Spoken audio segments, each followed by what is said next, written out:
clubhouse, tiny living space, more common space but less living space. Highest carpet area up to 70% only in James. இந்தியாவை நோக்கி பாகிஸ்தான் நடத்தும் தாக்குதலுக்கு India தக்க பதிலடி கொடுத்து வருகிறது.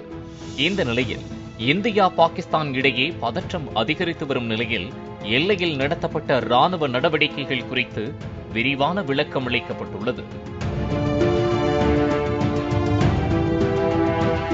காஷ்மீரின் பஹல்காம் தாக்குதலை தொடர்ந்து பாகிஸ்தானுக்கு ஆபரேஷன் சிந்தூர் மூலமாக பாகிஸ்தானில் அமைக்கப்பட்டிருந்த பயங்கரவாத முகாம்களை இந்தியா அழைத்தது.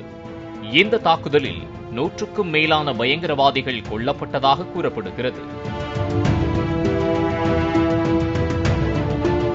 இதனைத் தொடர்ந்து பாகிஸ்தான் ராணுவம் தாக்குதலை தொடங்கியது. எல்லையோர பகுதிகளான ஜம்மு, காஷ்மீர், பூஞ்ச், ஜெய்சல்மார், பஞ்சாப், குஜராத் என்று பல்வேறு மாநிலங்களிலும் ட்ரோன்களை கொண்டும் ஏவுகணைகளை கொண்டும் பாகிஸ்தான் தாக்குதலை தொடர்ந்து வருகிறது. இதுவரை 400க்கும் மேற்பட்ட ட்ரோன்களை பாகிஸ்தான் ஏவி இருப்பதாக கூறப்படுகிறது. இந்த ட்ரோன்கள் மற்றும் ஏவுகணைகள் அனைத்தும் இந்தியாவின் வான் பாதுகாப்பு அமைப்பான S-400 சுதர்சன் சக்ரா மற்றும் ஆகாஷ் ஏவுகணை மூலம் வானிலேயே அழைக்கப்பட்டதாக இந்திய அதிகாரிகள் கூறுகின்றனர். இந்த நிலையில் நேற்றிரவு நடந்த தாக்குதலில் பாகிஸ்தானின் ட்ரோன்கள் S-400 சுதர்சன் சக்ராவை அழைத்துவிட்டதாக கூறியது. ஆனால் அதனை உடனடியாக பாதுகாப்புத்துறை மறுத்து பாகிஸ்தான் வதந்தி பரப்பி வருவதாக விளக்கம் அளித்தது.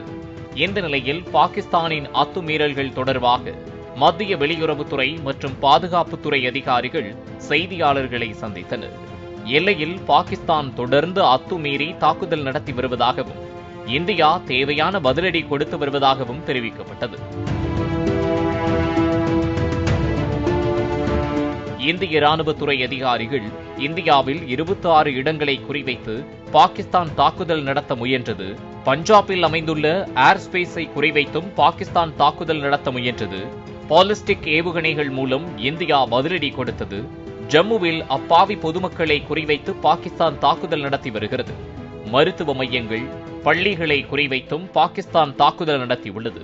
இருப்பினும் அந்த தாக்குதலையும் இந்திய ராணுவம் முறியடித்துள்ளது என தெரிவித்தனர். மேலும் இது தொடர்பாக பேசிய வெளியுறவுத்துறை செயலர் விக்ரம் மிஸ்ரி, அதில் இந்தியா மீது தாங்கள் தொடுத்த பதிலடி தாக்குதல்கள் என்று பாகிஸ்தான் கூறிய அனைத்துமே பலத்த பொய்கள் மற்றும் போலியான தகவல்கள் என கூறியிருக்கிறார்.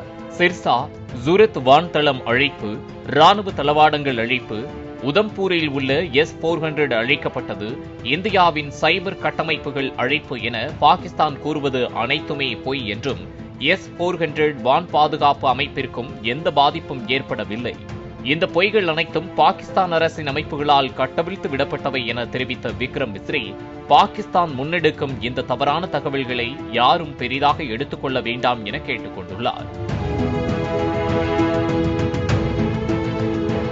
இந்திய விமானப்படை தளங்களை குறிவைத்து பாகிஸ்தான் திட்டமிட்டு தாக்குதல் நடத்தியதால் பாகிஸ்தானில் உள்ள தொழில்நுட்ப மையங்கள், கட்டளை மற்றும் கட்டுப்பாட்டு மையங்கள், ரேடார் தளங்கள் மற்றும் ஆயுத கிடங்குகளை குறிவைத்து தாக்குதல் நடத்தப்பட்டதாக கூறப்படுகிறது.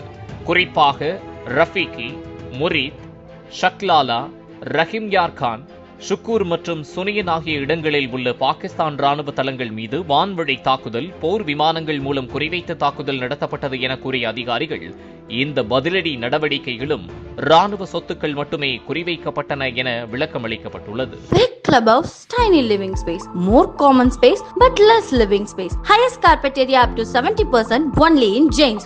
பிளே ஸ்டோர் மற்றும் ஆப் ஸ்டோரில் இருந்து பாலிமர் செயலியை QR கோடு மூலம் பதிவிறக்கம் செய்யுங்கள். செய்திகளை உடனுக்குடன் பெறுங்கள்.